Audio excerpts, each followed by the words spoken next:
từ từ đã, quay lại cái mặt kia cho nó rõ ràng đó. Đọc rồi.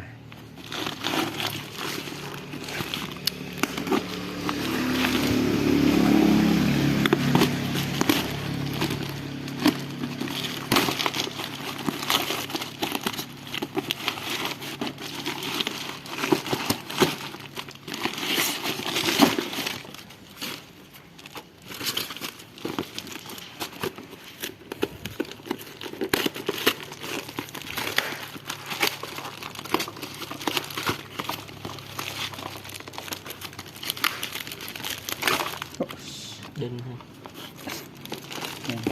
bể hết rồi gì nữa. bể gì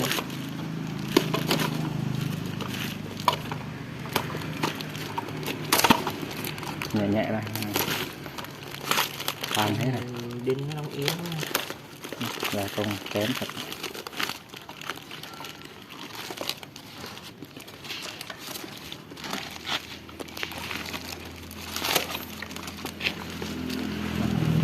Kêu một rồi.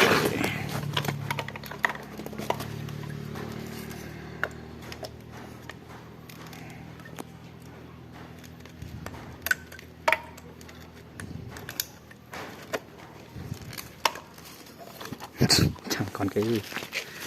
cái khung gỗ này chắc bảo vệ cái này, cái thật ra tháo ra được nữa.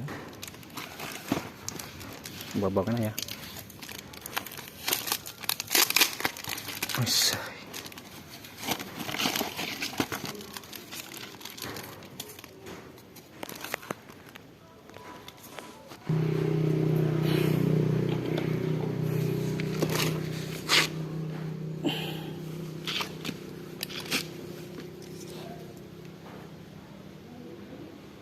Em quay anh này.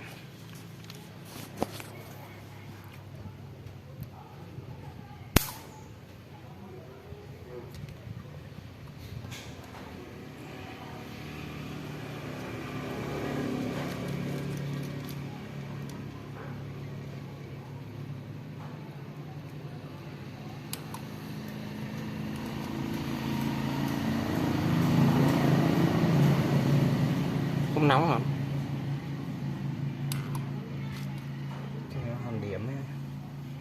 Ý là hai chỗ cây đinh nó không nóng rồi, thêm đụng tay không.